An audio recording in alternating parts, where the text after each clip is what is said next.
High and welcome to my channel, welcome to the another episode. তো হ্যাঁ, অনেক দিন ধরে সিনেমা রিভিউর ভিডিও আসছে না, বেশ কিছুদিন হয়ে গেল, কারণ ওটা ফিটনেসের ভিডিওটা নিয়ে বেশি ব্যস্ত ছিলাম, সেটার কন্টেন্টটাই জোর দিচ্ছিলাম। যাই হোক, আজকে হাউসফুল 5-এর ট্রেলার দেখলাম, মানে আজকে না, আমি অ্যাকচুয়ালি কালকেই দেখেছি, রিভিউ করতে লেট হচ্ছে।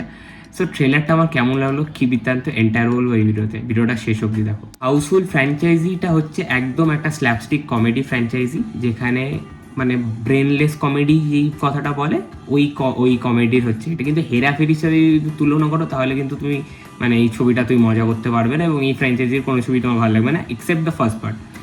তো যাই হোক, ফার্স্ট পার্টটা তো সবারই প্রিয়, এবং সেই সূত্রে এই ছবির ট্রেলার বা ট্রেলারটা দেখে যেটুকুনি গল্পটা বুঝলাম সেই গল্পটা যদি বলি, তো 69 বার্থডে হচ্ছে আমাদের পাপা রঞ্জিতের।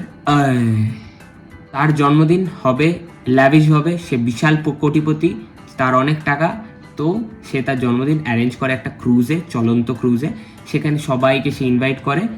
এবার হাউসফুল 2 এর মতোই এখানেও 3টে জলই চলে আসে, এবং 3টে জলই চলে এসে ক্লেম করতে থাকে যে আমরা হচ্ছে পাপা রঞ্জিতের ছেলে।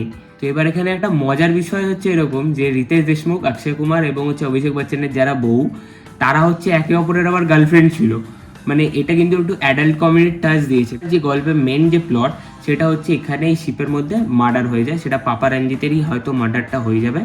এবার এই মার্ডারটা কী করেছে, এইটাকে আইডেন্টিফাই করার জন্য পুলিশ আসছে, ডিটেকটিভ আসছে, এবং নানা পাটেকার আসছে, যে পাপা রঞ্জিতের খুব খাস। এবার আসল জলিকে কে এই সম্পত্তি পাবে, এইটা নিয়ে এই হচপচ গল্পটা হচ্ছে হাউসফুল 5। ট্রেলারে আমার সব থেকে এই জিনিসটা পজিটিভ লেগেছে, that is Akshay Kumar. Akshay Kumar is outstanding এবং phenomenal in the whole trailer.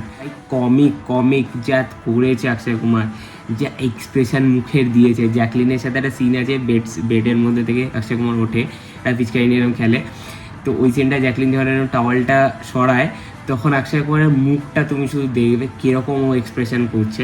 Ritesh দেশমুখও কিছু কিছু হালকা জায়গায় ভালো পারফর্ম করেছে।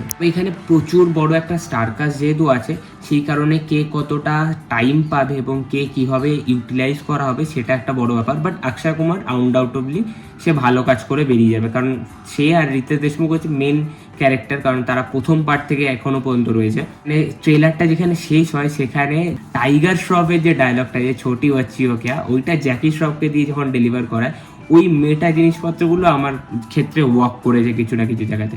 সো দেখো, আমি এই ছবিটার জন্য এক্সাইটেড আছি। হ্যাঁ, এবার কিছু যে খামতি জিনিস, তুমি যদি ফার্স্ট পার্ট বা এর আগের পার্টের ট্রেলারটাই দেখো, সেই ট্রেলারটা অনেকটা বেশি হিউমারাস কম্পেয়ার করলে এটার সাথে।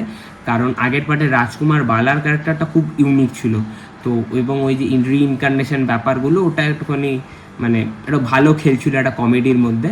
তো সেইটার থেকে এটা একটু দুর্বল আছে। So that's my overall reaction about Housefull 5 trailer. So তোমাদের কি মতামত ডেফিনেটলি জানাও কমেন্ট সেকশনে। ভিডিওটা ভালো লাগলে কি করতে হবে, লাইক শেয়ার সাবস্ক্রাইব বাটনটা প্রেস করে গ্রে করে দাও। টাটা।